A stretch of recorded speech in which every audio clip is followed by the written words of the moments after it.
Super Scary Sundays. Girl, you better get that out of here. Woo! Today is Super Scary Sunday, where we look at scary animations and scary videos. If you enjoyed these videos, then go ahead and smack that like button. And yeah, comment down below what scary video I should watch next. I post new videos every day at 3 p.m. Pacific, so make sure you come on back tomorrow. And everybody, please subscribe to my gaming channel, Yeah Matt Smith. Link in the description below. Click it and check it out. These animations that we're about to watch were made by MJV Animation, so make sure you click that link in the description below. Subscribe to them and check them out. And let's go! TikTok and Zoom story. Okay. We all need to stop using TikTok and Zoom right now. I'm an avid TikTok user, but I mainly just watch other people's videos. Okay. The other day, a TikTok showed up on my feed of a time-lapse of a child aging from being a baby to being 10 years old, with the caption, "Time flies." It was late, so I watched it with one eye open as I felt myself drifting off. In the morning, I woke up to my phone playing some other random video, with only 2% of my battery left. I went to work later that morning, and as usual, watched some more TikToks on my break. Again, I saw the same video pop up on my feed, the time-lapse child video. It's that I let it play algorithm. again in the background as I ate my sandwich, not really paying much attention. The end of my shift came, and I made my way to my car. Out of the corner of my eye, I thought I saw a child in the road. As I turned to look, I only saw a bus zooming past. Nothing else left on the road. When I get back into bed, I decided to Zoom call my sister and her family. She's a little bit older than I am, and has a husband and 3 children. We talked for a bit about what we both have been up to. And then, after a while, one of her kids came into her room. I assume wanting something. That's a scary kid. My sister, however, just kept on talking, as if she hadn't noticed one of her kids was behind her. After a few moments, I pointed at the screen to indicate to her to look, and as she turned her head, the child was gone. What? The Zoom call then suddenly quit, and my screen plunged into darkness. Oh I received another call, so I answered it. But this time, it was my sister's room, but without my sister in it. What? Instead, it was 2 children, staring into the screen with their mouths wide open, almost as if their jaws were dislocated. Bethany. My name was hissed behind my ear. What's that? I shot my head around me but saw nothing behind me. I turned back around to see my iPad and my screen was blank. I tried calling my sister back, but she wouldn't answer, so I figured she was busy putting her kids back to bed. It's too late. I browsed some Twitter, Facebook, and then finally a few TikTok videos before drifting off to sleep. I woke up around 3 a.m. to a high-pitched chipmunk song blaring out of my phone speakers. I looked down at my phone and saw the same time-lapse video of the child. Again? The phone then turned black at the same time as my bedroom's light turned on. Staring at me was a child. Eyes black, and mouth wide open with a dislocated jaw. I tried to speak, but my mouth felt numb and dry, as if I'd eaten a teaspoon of cinnamon. The child's eyes sharpened, a small white pupil forming in the middle of his coal black eyes. Oh my gosh. A glaring white pupil, right in my direction. A voice hissed. The lights turned off. Blackness flooded the room as my phone screen turned back on. Video after video of children flashed by my eyes as my TikTok feed automatically played. Each video was a child, staring into the camera, eyes wide open, jaws dislocated. Jeez. This time I heard murmuring seemingly coming from these children. At first, it was a whisper, but as each video played after the next, the murmurs became a mumble, then a hiss, then a melody. The audio from the video stopped. Then, out of the silence, my phone blared into shouts of incoherent screams. The screams were no longer language known to me, just animalistic guttural cries. In desperation and horror, I threw my phone against the wall. Instead of hearing a crash, I heard a dull thud as it fell straight down onto my rug, right in front of the bed. Panic filled my body for a brief second, but then there was nothing. I woke up to the morning sun seeping through my window blinds. I got myself ready for work and made my way to my car, my hands trembling the whole journey. I spoke to one of my colleagues who I knew believed in the he looks supernatural, blue. spiritual stuff, and he listened to me intently. After I finished my story, he looked me dead in the eye and told me to get rid of my phone. He told me to stop using social media and to stop watching videos. Before I could ask him why, a customer interrupted us asking for directions for a product they couldn't find. I tried waiting for my colleague after work. I was eager to ask him more. As I leaned against my car door, I saw 3 children walk towards me. As I began to ask what they wanted, my mouth fell silent as my eyes met theirs. Their eyes were pure black, and their mouths dropped open, becoming wider and wider as I heard their jaws open into dislocation. I then felt a hand grip mine and pull me across the car park to another car. Don't look back. Try not to even think about them. My colleague rasped his voice at me. Jeez. I saw them. I saw those things right in front of you, in your car. I saw their eyes. I look blankly at my colleague, unable to reply. It's okay, Bethany, you must be in shock. I know who they are, what they are. You mustn't use your phone. You mustn't watch anything else online. They will leave you alone. They will go away. My throat tightens. It's okay, you don't need to say anything. Just go home, eat, and get some rest. I'll cover for you tomorrow. I walked away back to my car. My whole body felt stiff and lethargic. As I turned the key into the ignition, I saw the 3 kids again on the other side of the car. I also saw my colleague kneeling down in front of them, speaking to them. As I drove out, I drove past them, and my colleague looked up at me. His head twisted unnaturally. His eyes were black, and his mouth hung open. I sped off in my car, and I made my way home through different roads and avenues. Every time I turned my head, I saw a child on the sidewalk. Eyes black, jaw dislocated. I forced myself to keep looking ahead until I reached my house. I packed some essentials and got back in my car and drove up to my dad's house. This is where I am now. I'm with my dad, in the middle of nowhere. There are no children here, no schools or play parks. I would have stayed off the internet, off of my phone, but I saw one. I still saw a child. There's no escaping them. I understand that now. You must all keep off these video sites. It's the only warning that I can think of that might protect you.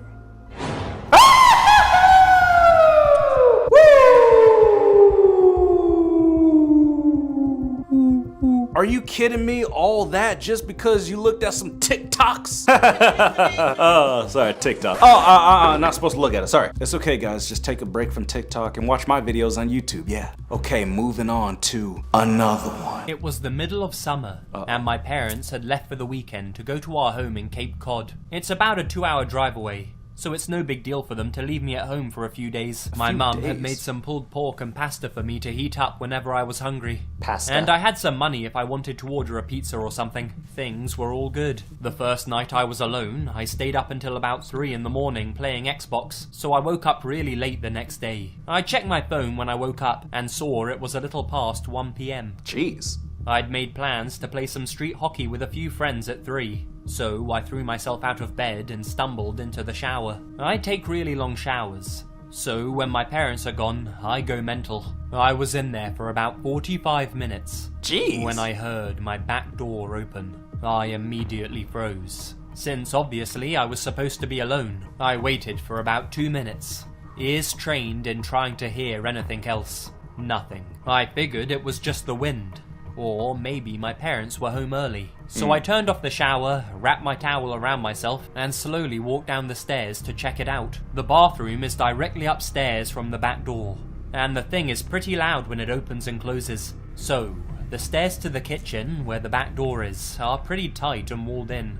So I can't see into the kitchen when I walk down, even though my house is old as shit and each step on the stairs makes a super loud creak. I still took my time and tried to be as quiet as possible. I probably took 45 seconds walking down all of the 12 stairs. 45-minute showers. When I get to the second to last 45-second stair right before walks. I can see around the corner into the kitchen, I take a little breath to compose myself. In my mind, I knew I was being stupid. There obviously wasn't anyone in the kitchen. There's no way I wouldn't have already heard another noise. And there's no reason for them to still be in the kitchen, even if there were burglars or something in the house. They're hungry, they want food. After sort of mentally chastising myself for being such a wuss, I sort of chuckled to myself for being so stupid, and just normally walked the last 2 stairs, and turned the corner into the kitchen. Standing about 2 feet away from me, in the middle of the kitchen, is a man staring straight at me, perfectly still, with a massive smile across his face. He's just staring at me. The thing I remember most vividly wasn't his face or his smile, but his arms. They weren't just at his side. He held them in the strangest, most abnormal position I've ever seen. He's possessed! They were where one would normally hold their arms, but he had rotated them to the point where they were almost completely reversed, as well as lifting them up and a little bit behind himself. I don't know why I remember this so much, but it's just the most demonic, abnormal position I've ever seen. Honest to God, I think I almost had a heart attack right there. Looking back, I can realize how creepy this situation was, but in the moment, I just took a step towards him and punched him as hard as I could in the jaw. sort of half slapping, half pushing him towards the ground. The second I connected, I beelined up the stairs, dropping my towel in the kitchen, with my heart beating out of control. He's naked. I sprinted into my room and locked the door behind me. I quickly put a chair up against the doorknob, like you see in TV. Almost without thinking, I immediately called 911 and, nearly in tears, told the operator what happened. Wow. As I sat on the floor of my room in practically the fetal position, I noticed that the light coming from the gap between my door had stopped. The was standing outside of my door. There's no words to describe the feeling I had. I was paralyzed with fear. Well, now he's mad. Watching the shadow across the bottom of my door shift in tiny ways. You punched him.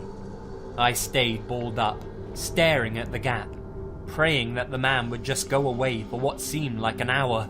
He wants All a the rematch. while, the 911 operator was asking, "Hello, sir? Are you there? Nope. Hello?" I didn't want to make a noise, and even if I wanted to move my arms to bring the phone up to my mouth, I don't think I could have.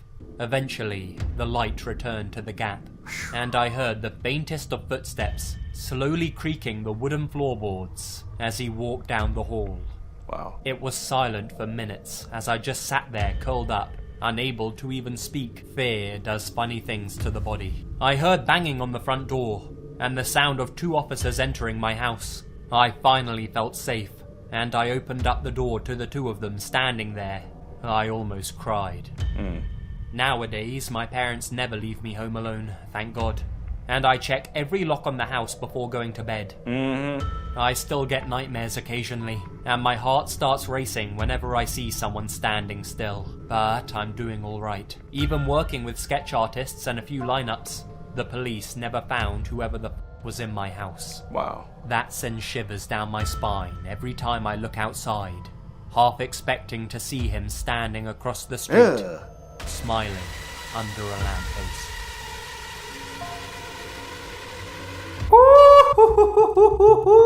Lock your doors, turn on the security alarm, and pray that nobody bust in. That's scary, man. I mean, when you got like an intruder. Ooh, not today, man. Holding his hands all weird like that. What was he doing? Trying to get you to dance? That's what he wanted. He wanted a dance battle. Yeah, that's it. All right, one more. Here we go. My daughter had been trying to warn me.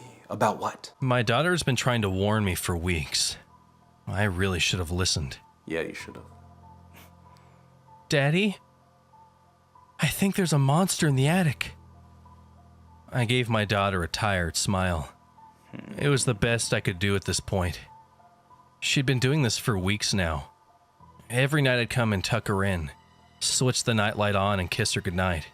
When she would pull the blanket tight under her chin and tell me about the monster living in the attic of our house. Why do you have an attic? Eyes wide, lips quivering. She would shake her little head furiously and insist that she could not possibly go to sleep until I got up and checked. It wouldn't matter how much I tell her that it's all just in her head, and that monsters aren't real. If I don't check the attic, she'd wake up screaming and crying just past midnight, every single time. Jeez. It's not like her fears were completely baseless, as we had all been hearing odd skittering noises coming from up there at night. Probably rats. No monsters that light-footed. Please, Daddy, could you go and check? She whispered, afraid that the thing upstairs would eavesdrop and get mad at her request. Okay, I replied. There was no harm in indulging this little quirk of hers for at least a little longer. After all, the day when she would stop asking me to check for monsters and slam the door shut in my face wasn't all that far away. I just wished it wasn't the attic, though. Yeah. Why can't the thing live in her closet like a normal monster? Like a bored robot carrying out its daily task, I trudged out of her room, yawning as I reached the attic door, before sliding the ladder down and climbing up, one rickety rung at a time. Wow. I popped my head into the cramped space, slipped my phone out of my pocket and turned on its flashlight. Motes of dust shivered in the pale glow cast by the phone which illuminated the attic. Cardboard boxes covered in tattered rags. My wife's old easel and some broken furniture filled up the tiny attic. But no monsters. All right, honey, I said after coming back down to my daughter's room. He looks creepy. I've checked. No monsters again tonight. Maybe we'll find them tomorrow. She grinned, relieved. Thank you, Daddy. Ew. Good night, love. Good night. Thank you, Daddy. Groaning and rubbing the crick in my neck, I entered our bedroom and plopped down on the bed belly first, mushing my face into the pillow. Is Daddy back from fighting monsters? My wife asked. Why's everybody saying that? Slight mirth dancing in her tired voice. Quit saying Daddy. I grunted.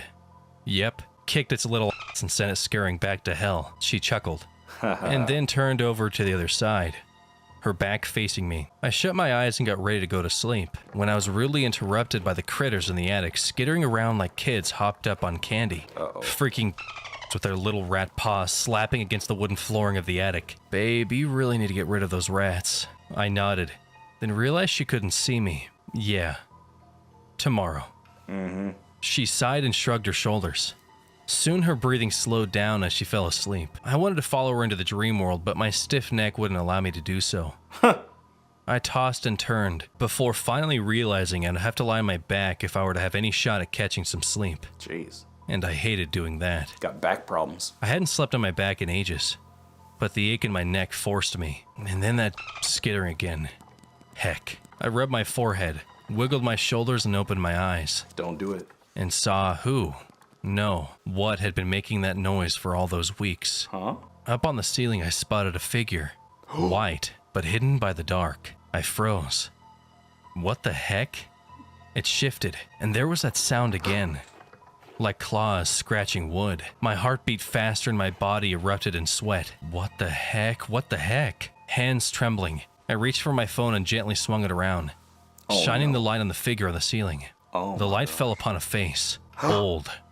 Wrinkled, framed by matted locks of white hair that flowed down like the aerial roots of an ancient tree. Ew. It was an old woman, dressed in white, leering down at me, her fingers digging into the wood of the ceiling. Not today. I gasped, and the grinning woman turned and crawled out of the room, moving across the ceiling like a messed up spider woman, before disappearing into the hallway outside.